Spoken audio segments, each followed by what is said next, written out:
On air with Aaron, HB Radio Las Vegas' #1 hip hop internet station. We got our special guest in the building. My brother Shamir Kelly is here. What's up, my brother? Man, one of the busiest guys I know right now. I wouldn't say that. No, I will say that. No. I'm just now starting to get busy. Man, but y'all stay busy. No man. doubt. I mean, we try. You know, HB keeps us on our toes over here. But I'm excited and I'm so grateful that you're here, man. No, seriously, you've been having. I mean, we're only the tip of the iceberg of 2026, but this like the last year, you curate parties. First of all, shout out to Leverage and Sim City. You curate some of the dopest parties in the city. You DJ as well. Just started, yo. Yeah, and you're an entertainment manager at Live, and man, like what don't you do? You know what I mean? Like sleep.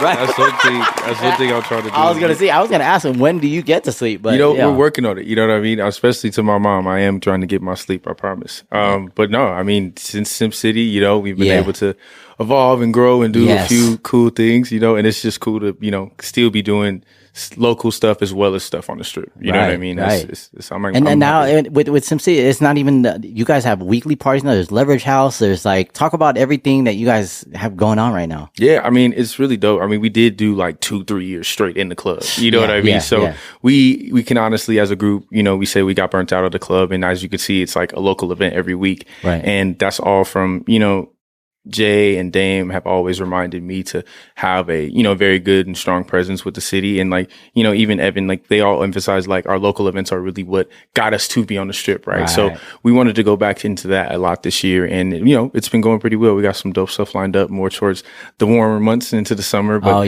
Bel Air's been great. We all know that's the hottest local spot, Yeah. And, even working with We All Scream for a while and, doing what we were doing at Commonwealth, all the spots that we know are for us. You know what I mean? And it's been cool. We've been seeing a lot of familiar faces, growing the community. And it's been a lot more, it's been better nights locally than they have been in the club. You know what I mean? You be a little bit more loose. I feel like a lot of people too, that have gone to at Dre's and at Zook and Live and stuff like that. These are people that go to Commonwealth on a Friday night and We All Scream and stuff like that. So for you to connect with those venues and throw events there, it's everyone's man, this is a win-win situation because these are clubs that I would have went to anyways. Yeah. You know what I mean? Yeah. Leverage events are just big old reunions, bro. You just gonna see everybody you probably hadn't seen 5-7 years, and you gonna see them at a Leverage event for sure. Right. It's dope.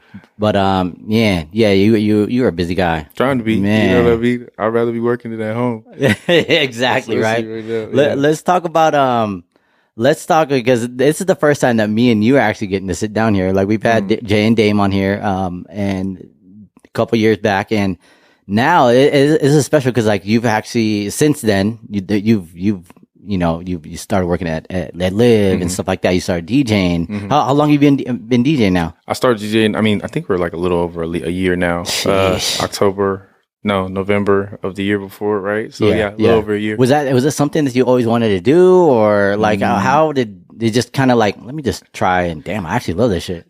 It was always dang, okay, maybe one day I will get behind Kilo and start trying to figure out, but never really a desire, I would say.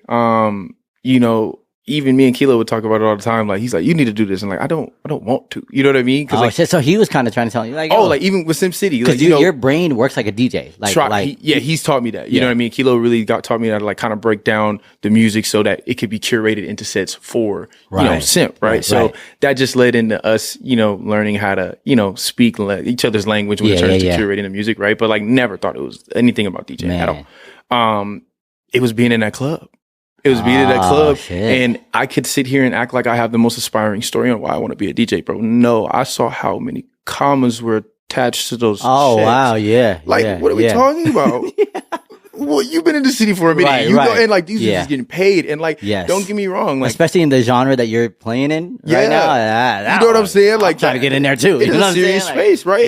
It's big league shit, right? And even with SimCity, we weren't coming to do SimCity to be in the warehouse forever, right? We wanted to play with the big dogs, so we were able to conquer, Goliath, right? And do what we did, right? And now I see the same thing with house, right? But it wasn't I just kind of it was forced upon me, all because of Sexy Red. You want to know why I started DJing? Okay, yeah. It was because of Sexy Red. It was that night at Live? It was D-Day. Okay. It was D-Day over at Live. And that's when the whole hip hop program got shut down, bro. Like, people saw Metro, people saw Don, but like, we had some crazy acts coming to Live if it wasn't for that night. And at the end of the day, that night taught us a lot, right? We were able to grow and move and operate around it, right? To get to where we are now, right? But we had to figure out this house side. We had to start diving into more artists that were once hip hop R&B. We got to replace those with some house acts, right?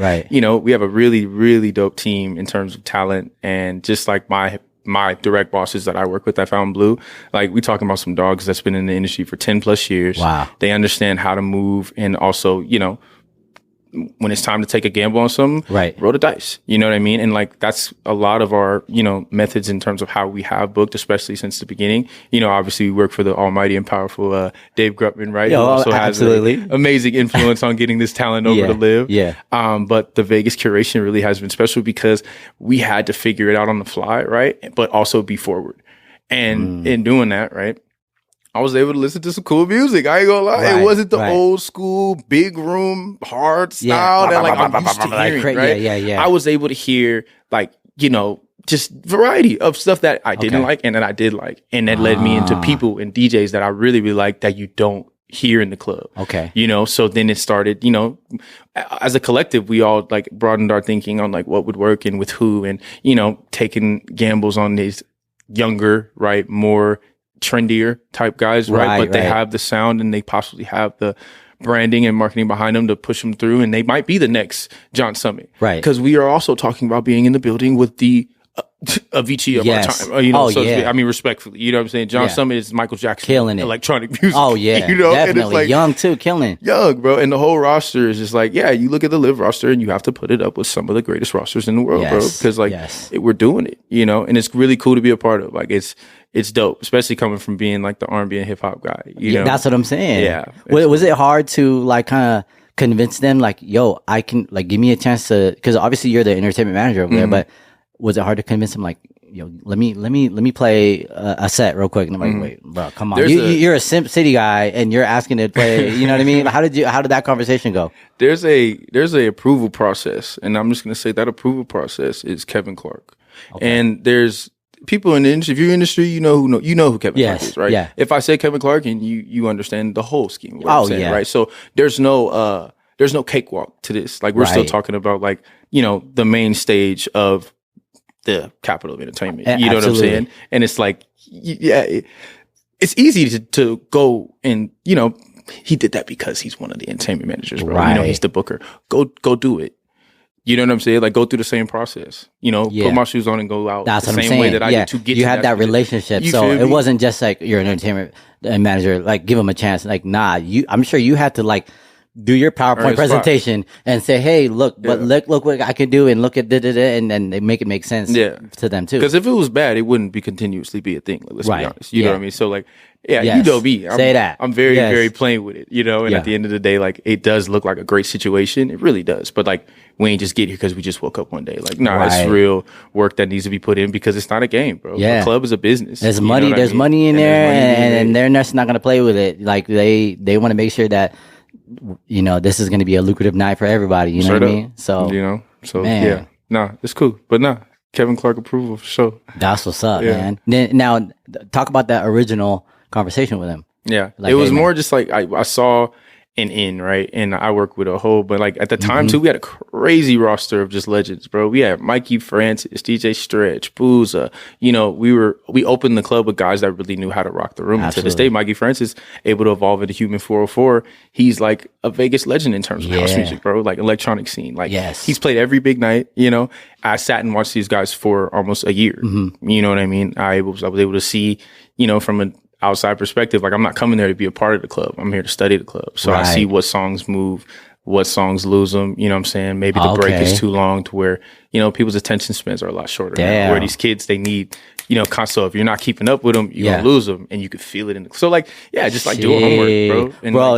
And and like, you're on the clock. You know what I'm saying? So it's like, I got to bring the artist down in 30 minutes. Yeah. You know what I mean? There's DJs that got to go, and they like, okay, we want to go and see John Summit this weekend. Like, I'm an EDM DJ and I want to know what he plays. Like, you're there Friday, Saturday, Sunday, you're working there, you're bringing them to the stage, right. And you get to see them firsthand what they play and what works. Mm-hmm. That's what makes you like a secret weapon in the game, because you like that. You know what I'm saying? And you can you could go like, hey John, by the way, do you have any advice? Like, you know what I'm saying? You can actually talk to these people. And I'm gonna be real. There's a certain level which I really don't talk. Like I would not cap to say that like me and John and like me and Dom are like on that level, right? Because like there's a level. Even when Calvin first came, but Metro though. Metro, no, I tried, but even then, right? It's bro, these dudes is coming to play, bro. Like these dudes is coming for games. You know what I'm saying? Right, it's like, and from athlete to another, like, I don't want to talk to you. You'd be like, LeBron, by the way, how do you do a 3-point shot? Yeah. You know what I'm saying? Like, no, these dudes are like really, a lot of them are locked in because at the end of the day, that check, I'm locked in for that check. But after seeing them weekend and weekend, yeah, you're building a relationship with them where they might even just, yo, what's up, man? Oh, what else do you do? I fuck with you, Shamir. Like, what, like. Yeah, maybe one day for sure. I really hope that does come because like I'll never ask, right? Right. I don't want the picture. I want you to know me as like just an extension of you while you're at Live. You know what I mean? Absolutely. But if it ever arises where somebody want to slide a little DM and say, hey, what's that track? They're getting a response. You know what I mean? We gonna figure out how to make that work. Yeah. But it's cool. That's dope, man. Your energy is amazing, and I feel like that's why you're in a great position over there at Fountain Blue, because like you are. Very personable. I mean, even the first time we met. Do you remember the first time we met? Because you meet a lot of people. Here's the thing: like there was an era, and before working at Live, where like we was in Vegas, bro. We was going out, and I was, you know what I'm saying? Yes. I'll remember. I'd be intimidated to talk to you. I'm like, man, Breland is he busy dude. I ain't trying to. I hate that because I feel like I'm so nice. Like obviously, like you know what I mean. But like, I didn't know. We had to know how to meet your friends. I feel you. I get it. It's like an RBF, and I can't even like fight. But like no, I feel like I'm very approachable. You know, if anybody has any questions, especially local DJs, just don't ask me to play. You know, and we're great. I know. You know yeah. We gotta talk. Yeah. We gotta talk about that. We're gonna get into that later on in the show because that's why you guys didn't see Breland when he came in today. His sleeve is like this because so many people tug on it every day. Hey man, so what's the schedule look like for April? Like, come on, man. No, it's okay. Dudes is hungry out there in the city. And I get it. I mean, closed mouths don't get fed, but there's etiquette though. There's a way, bro. Yeah, there's really a way. Yeah, I agree. And especially you, that's worked your way. You know, with everything you've done from the bottom to the top, from curating clubs, parties to being the entertainment manager and a great DJ yourself. Like, shout out my team. Yeah, hell yeah! Shout out to Leverage, man. Let's take it back real quick because I'm gonna end up going on a whole nother tangent about when you DJ. We have a lot of time today, but I want to talk about because I know this story when I was able to do my SimCity with you guys at Dre's legendary night. I was talking with Jay and I was like, yo, how did you guys end up doing SimCity? How did that, and the story that Jay was kind of saying at Dame's pad and by the pool, I was like, bro, you guys, this, I was like, this needs to be a movie, like the way that you guys connected. But I'll let you tell the story. Like, how did you connect with Jay and Dame, and how was Leverage formed and SimCity formed? We're like, 100+ years of friendship when you add like every member of our group together, right? So it's like I've known Jay since middle school. I met Dame the senior year of both me and Jay on their prom weekend, I believe, or it was like their graduation. It was their graduation weekend, right? Okay. And so we're talking like 2014, you know what I mean? So me and Jay had been locked in probably, 4 years prior to that. But our whole group is literally like, I don't know. Like you said, it's like a movie, bro. Like we've all watched each other grow. Yes. We've seen everybody in every phase of life. And we were also able to do, one of the craziest things ever. And that's throw your show, in multiple nightclubs. And, in Las Vegas. That started off as a house party, right? It was a house party, bro. Like, that's all we were doing was like, bro, summer of 2014, like we was just throwing them. You know what I mean? And we were just like, it was good energy, it was good vibe, and we would always finish out and let them R&B. know who the DJ was. The aux cord, right? The aux cord. You guys, no DJ. Right. Yeah, cheap parties. Yeah. Cheap parties. You want to throw a cheap party? Plug it in. You know what I mean? Yeah. Hey, get in there, respect your DJ, pay your DJ. Absolutely. But if you ain't got it, plug it in. Absolutely, yeah. But for real, we was really throwing functions at the crib that just led into, Jay sparking an idea like we need, how do we build something? You know what I mean? Right. Like we're throwing these great parties, people love R&B. We're all singing here at the party. How do we do it bigger? Yeah. And we really found a way, and it's cool because there's been a lot of parties in Vegas, bro. There's been a lot of parties that come through Vegas, and like I'm not gonna knock anyone because without those Vegas parties, right, we would have never been able to do what we did, right? Right. But always remember, Vegas has to remember Sip City brought us all together on multiple occasions from people that were not even in the same realms of each other. We were all going, you know what I'm saying? We were all, you know, sharing a good vibe together. And it started with the collective, bro. Yeah. Leverage really started a chain of collectives where people wanted to start banding together and doing their own thing. Right. It's not about starting Sim City, it's about starting the party. Yeah. Leverage started, you know, being proud of your collective in the city and building something of your own. And now look at it. You see a promoter every weekend thriving, right? There's a collective every weekend doing their own thing. And honestly, their own communities too, you know? Yeah. Pulling a lot of attention, you know, from the strip, straight up, you know? Yes. I think that's a really cool thing that, like, that's just evolved from Simp, you know what I mean? Yeah. That doesn't get talked about a lot. Yeah. You know? And the first time that you guys actually stepped out of like the house party was when you guys did the CMXX. Was that the first Sim City outside? Yeah, that was outside the house. That was at the warehouse, right? Yeah, CMXX. Yeah. And then even then, that short-term run at CMXX led into Hard Rock. Right. You know, and Hard Rock, we had some times in Hard Rock. So that's where Sim City was really like formed, because it was just a party. Like, it was no script, no nothing. It was just a party, bro. Yeah. I felt like after, like, you know, correct me if I'm wrong, man. Like, when Simp City was out here and thriving, obviously, and I seen other parties that are just like, you know what I'm saying, other cities. Bro, people started feeling like they could do it too, bro. And like, that's the cool thing about it, is because that was the whole point. Is because like, we in no way knew the blueprint, right? Right. You were just doing what you love to do. We just knew how to play the game our way, you know? And like, and there's been so many parties that have come from that era, right? Yeah. And it's just cool to see, because everybody had their own method, everybody had their own way. Right. Some made it, some didn't. You know what I mean? But like, it gave people a chance to be like, hold on, why am I continuously talking about everybody else's party, saying it's not this, saying it's not that? I'm gonna throw my own party. Right. What you got? Yeah. You got what? Latin. Homie just threw one of the craziest Latin shows to ever touch Vegas. You know what I mean? And like, it's turned that into another one. You know what I'm saying? Like, it's just like the collective. That's another thing too. Consistency is a thing. Like, you could throw an amazing party, but can you do it again and again and again? And boom, you guys have these major parties, and you guys have the weekly parties at the smaller venues, and then, you know, two parties in one building. Like, God damn. And not everyone hits, and that's the cool thing about it, is like, we've taken punches like on the chin. You know what I mean? Especially going into house music. You know what I mean? My guys have, you know, been dope enough to let me, you know, really run at this thing, like, you know, head first. And we've taken some losses. You know what I mean? But it's like, who else was gonna try it? You know what I mean? Right. To do something different. You know, and I think that with doing something different, you're gonna take a couple L's. You know what I mean? But not every L is a bad L. Shout out, absolutely. You know, so it's like, it's like we took some, but you know what I mean? Ultimately, like you said, like, consecutively, I feel like we have done great events and still have a lot of room to grow in terms of experience, right? And connection. Absolutely. Know, I think. And then after Hard Rock, when did you guys start doing like the clubs on the strip? I keep forgetting we're doing the whole like shebang, y'all. So after Hard Rock, honestly, it was not much longer after that where we were able to move over to. That wasn't Daylight yet, right? Daylight. Was it Daylight? Okay. Yeah, it was Daylight. And we operated at Daylight, you know, even quarterly. Like, even Simps weren't as frequent back then. You know what I mean? Like, we were really breaking them up to like build that hype up. Yeah. And you know, but even before Daylight, bro, it was Area 15. That's right. Area 15. That's right. Is that the when you guys had Blast? And, bro, and we were the first show out of COVID. I hope everybody remembers that. We was the first show out of COVID, and I'm telling you, that was cracking, bro. Nobody had been outside in 937 days. It was like I ain't even seen you in almost a year, bro. Like, it was. People were weird. I mean, scared to like dap people up. Yeah, I'm gonna be real. I'm gonna be real. They was twerking. They was getting down. I mean, it was not 6 feet. I mean, now we can say that. Yeah, right. At the time, but it was not 6 feet at Sim City. It was sweat nasty. There was no social distancing. Oh my God. Stimulus? Yeah. Bartenders was walking out with bags, bro. I'm talking about, no. That was Sim crazy. City after COVID was phenomenal, bro. And it was a blast. Blast led that literally not next week. We went on the double XL.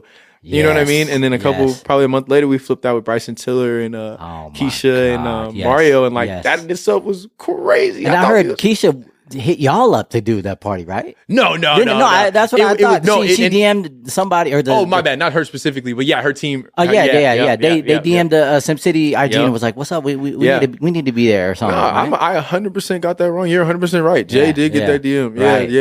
Yeah. See, I be forgetting. Yo, come on, I be forgetting. Come on, you a real one. Hey man, I've been around. Yeah, you have all the tea. Clearly. Yeah, exactly, right. No. So now that but no, like, and that just spearheaded to like, look at you guys now. I have Kaylani and Mario, and you guys are at Live, and you guys are at Dre's, and you guys are at Yeah. No, we've been blessed, bro. Once that steamroller started rolling. Once that train started rolling, yeah, that's the one. Yeah, nah, for real. I mean, like we've been blessed, like with so many opportunities, and just like the people that have put our names in rooms that we didn't, that we weren't in. Right. I always give shout out to Maria Romano, right, for like making that introduction, to Dustin, just about the event as a whole, right, and nobody gets anywhere without help. You know what I mean? And I feel like that's one thing that sometimes does get lost is, there were a lot of people that were a part of SimCity that got it to where it was, whether that be past DJs, whether that be a past promoter, whether that be a past, just someone that,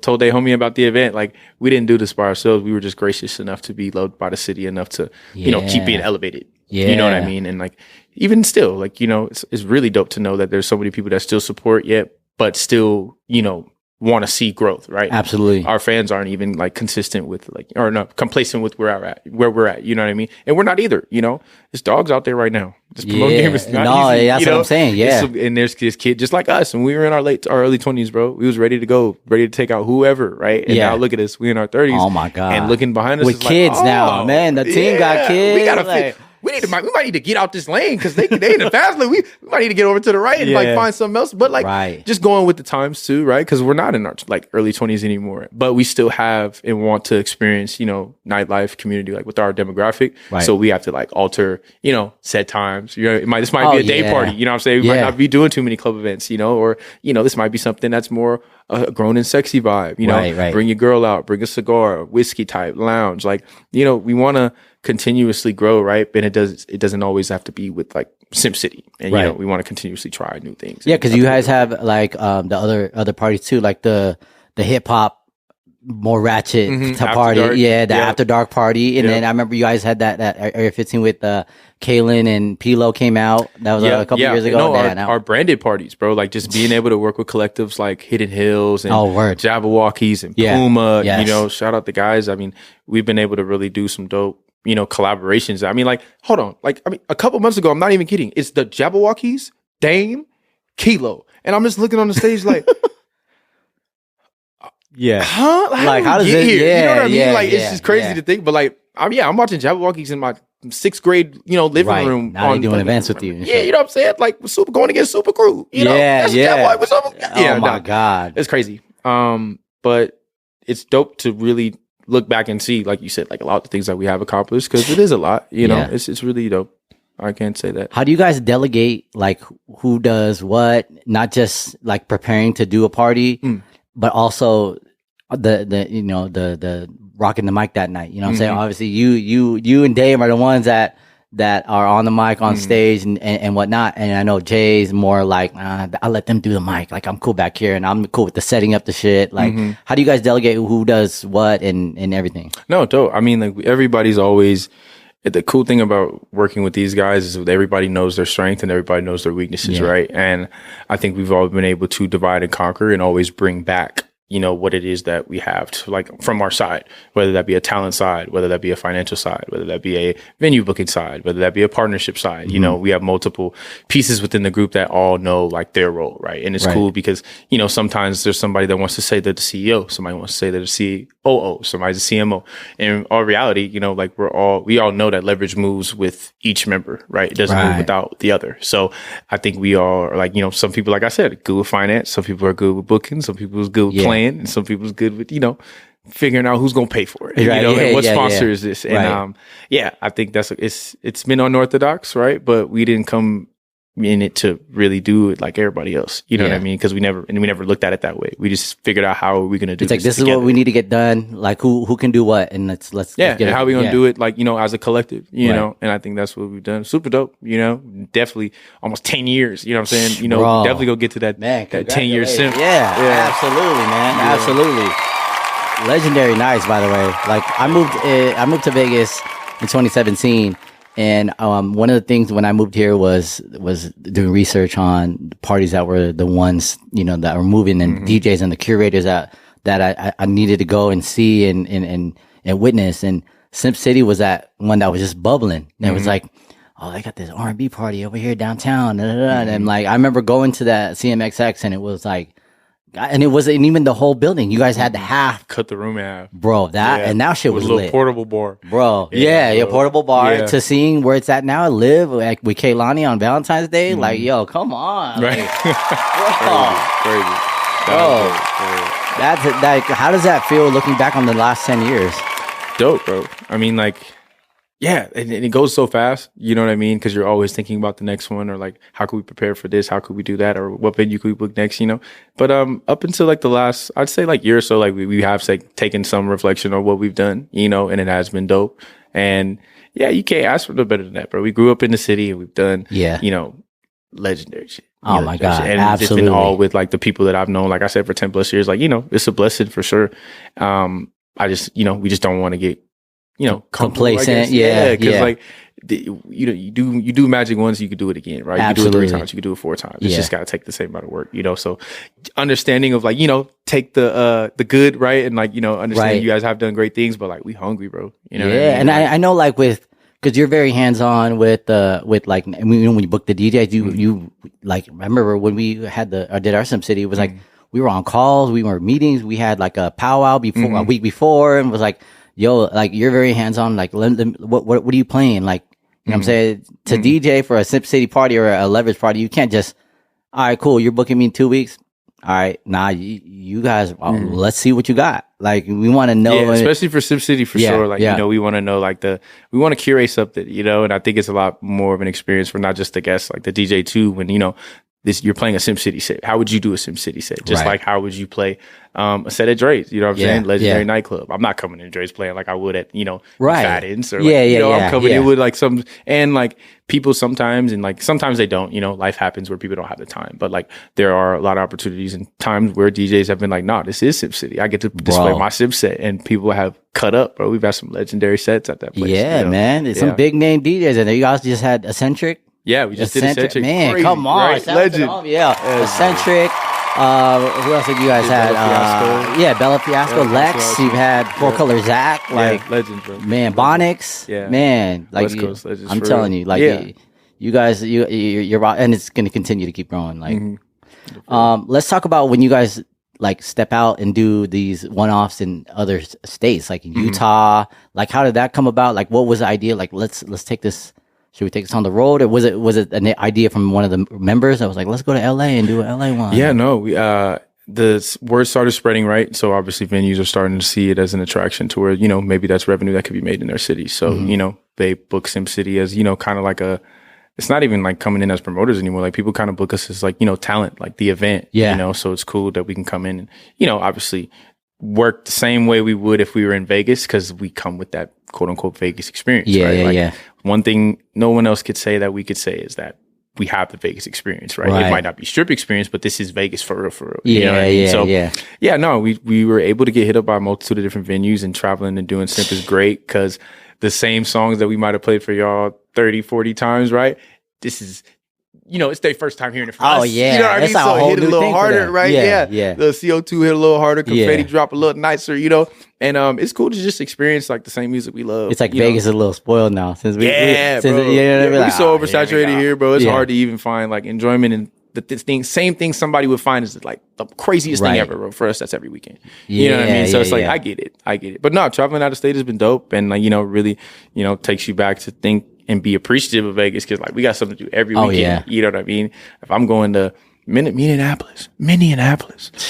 You guys did a Sim City over there? We went to Minneapolis. Wow. I was like, never would have thought. And even what it looked like, they never would have thought. That was probably one of my that's top 4 SimCity for me, top 5 for sure. Really? Yeah, it was a great time, bro. And they were loving it. Were you guys nervous? Because it's like, obviously, you're not getting Vegas people aren't hopping on flights to go to there. True. You know what I mean? Like, you had to, you know, kind of like, I don't know, see the lay of the land. Were you guys talking to the local people? We were able to work with a few DJs. Like, I think it's great sauce to always, you know, collaborate, right? And we were able to work with local DJs out there to, you know, build some steam, you know, get the word out, right? And, you know, our own promotion. Like, I mean, leverage media is disgusting, bro. Like, leverage media has honestly been, one of the main focal points of our success, because they're able to make us, look and the event look like something you want to be in or something. Absolutely. So we were able to get that content out to these cities, and build some steam up for real. And, it was from, Minneapolis was crazy. So top 4, you say, right? Yeah. Like they ended like word for word singing. I'm talking about not even caring if like, you got couples, you got whole groups, and like, don't get me wrong. Like it wasn't a sold out show, right? It was not a sold out show, but definitely energy we made our presence felt for sure, and the energy was insane. Yeah, it was dope. Really dope. Have you guys gone back yet, or you only done one over there? No, we've only done one so far. So right now we're like basically getting the summer and the fall lined up to really be able to move again. But like, but I mean, for me right now, it's house. I know. We got that. Yeah, those guys like, the guys got. It's kind of like SimCity. It's like. It's on the autopilot now, right? All you got to do is plug in. Like you guys already, have now built. It's about adding and like bringing like the next level what SimCity is. You know what I mean? But yeah, you're right. It's rolling. So now tapping into the house scene, since you're a house DJ and you work at a predominantly house club. Correct. Is there going to be like SimCity's the R&B, and then you got After Dark the hip hop? Is there going to be like a house party too, or is that the Leverage House? Leverage House, bro. Like like that's what Leverage House is really shaped up to be. Shout out Father Cap. Yeah, shout out to Father Cap. That guy. When you talk about one of them, special guy right there. Yeah, from the ground up. Yes, sir. And like still like reaching new heights every month. So. This is a weekly party is this at Bel Air, right? Oh yeah. Well, I wouldn't say weekly, right? We have our programming at Bel Air, right? But we do get pretty frequent nightcaps for sure. I mean, Leverage Houses. I apologize. Okay. Yeah, but no, they're dope. I mean, you get your hip hop, R&B, and you get house, right? And not just like your traditional bass house, unta. It's the stuff that's make you the vibey shit. The vibey, you know what I mean? Like, but even then, like, it's something that has to grow too, because you're trying to introduce a complete hip hop and R&B crowd to what? Nothing but house music. Yeah, it's not easy, bro. Man. So it's a work in progress, but I think like obviously the more that you try and blend it toward people's favor, right? They'll start migrating eventually. So, but it's cool. It's new. It's different. Yeah, absolutely. And you got to keep with the times. You know what I'm saying? Like people can't just be stuck with just the R&B. Like it's got to evolve, and music is evolving, and then the people that have been, the 21-year-old that was going to SimCity is now 29. You know what I mean? So you kind of have to introduce a new kind of vibe to them too. Agreed. But, man, it's coming though. But yeah, I like it. We got a lot of talented house DJs in the city that people don't really know about. Bro. Absolutely. It's like, I think Vegas' scene is like slowly going to start creeping up like here in time, right? But like there's some hitters out here. Like if you can't, I said this on TikTok not too long ago, and I stand by this. Some of the greatest DJs in the world come from Vegas, bro. Straight up. Absolutely. Straight up. Because there's nowhere else where you have to continuously, right, not be able to just adapt to any possible situation in Vegas. You're getting a melting pot of everybody. Right. And it's not like I'm getting a melting pot of people that are music connoisseurs, right? I'm getting middle America, right? Yes. I'm getting people that probably haven't even heard this week's hot top 10 because they're still stuck on 4 months ago. You know what I mean? So like the music doesn't travel the same. So where if I'm trying to keep up with all the new and hot, right? You coming from Kentucky, guess what? I'm still listening to Fetty Wap, gang. I haven't got over into who? Big Boss Man. It's just too much, right? But it's like understanding that it's like there's that middle ground on how to speak to everybody, and it's finding those tracks that speak to everybody. So if you're a DJ in the city and you're rocking in a Vegas nightclub, that means you done cracked the system, bro. You done cracked the code to how to play. So I mean, look at how many DJs from Vegas travel. And they're cool. It's smooth. It's not really a hard transition. Right. I done it here for so long. Like, shout out Mikey Francis, right? I tell Booza all the time. I know Booza. You DJ Booza? Yeah. He be going to Miami back all the time. Play in any room, bro. You want to know why? Because he is the middle of the road, bro. He's going to give something for everybody, right? I know Maria can go and turn it up in any club outside of Vegas, right? Because you've learned how to play at Dre's nightclub, the hip hop capital of nightclubs. You know what I mean? A Vegas DJ is not highlighted enough. I was it's like if you want to be a successful DJ, especially in the nightclub scene, move to Vegas. You know what I'm saying? If you're not born and raised in Vegas, move to Vegas and like just learn how the system works here. Because another thing too is like our sets here. I mean, obviously the big clubs is the 2-hour sets and stuff, but if you're playing off the strip or whatnot, you're playing 5-hour sets, 6-hour sets. Sometimes it's just you the whole night. Let them know. You know what I mean? Hey, shout out DJ Kilo again. Yeah, I'm talking about the Culture King sets are crazy, Warriors, bro. Yeah. Shout out my guys, Alex Bovega, Skunks putting it down for combo with Marco G. I mean, like, nah, these dudes are marathon guys, bro. And like, I'll tell you right now, there's some house DJs that do not want to see an open format DJ, bro. Let's talk about that, because like these dudes will put in hours, bro. And it's interesting because it's like basketball, bro. Like, it's like you got so many different types of hoopers. You know what I mean? Like there's some dudes that pass, or some dudes that only shoot, some 3-and-D guys. You know what I mean? Right. But like, even in DJing, there's so many different type of DJs. Like, it's just cool to see everybody's flavor. That's all. You know, and just see how other guys can work, and some guys can't work in certain areas. You know what I mean? Right. Like, knowing how to, because being a booker, right? I need to know who can fit. You know what I mean? Where to put and you know what people are going to be able to adapt. That's using the strength and weakness. You want these people to work. You know, you want to set them up for a night that they can do. So let's talk about, since you're a DJ, you're a house DJ. Have you tried to dibble and dabble in DJing in open format, hip hop or R&B? No, I won't lie to you. No, I have no idea. I have no desire. Even though you're programming, you could probably even just echo out and like, because your programming is amazing. You may not be able to scratch, or which is that's extra shit. But programming, I think your programming would be amazing as far as the R&B hip hop DJ. I appreciate it. I'm running from it right now. I'm running from it. I'm not even gonna lie to you. I want to learn it. Yeah. And but I will say this: I know the dudes that could do both are dangerous, bro. Yeah. Dangerous, because you want that one hip hop song at an EDM festival just to break the room. You know what I mean? Like, it's a cool moment. So yeah, eventually coming soon for sure. When you started working at Live, was it hard to get used to listening to house music all the time? Like, when you started, now, obviously this is nothing to you now, because you've been in there for a while. But when you first started, we're like, damn, how am I gonna be cool with this? Am I gonna get annoyed by this? Like I did, like, you know, the festivals, you know, I did the Disclosure and the Louis the Child, and like the Main Street stuff. I was like a huge Kygo fan after Coachella. I was like, yo, this dude's goated. Yeah. You know, but I had like it was super mainstream too. Like, we're talking like, Kygo. And who else was I listening to? Flostradamus, Yellow Claw, you know what I mean? Back in high school. So like, it was either super heavy or, you know, like vibey. And like, I kind of found what I liked and what I didn't like, bro. And like, even in the club, there was like, in the beginning, like, can I even say that?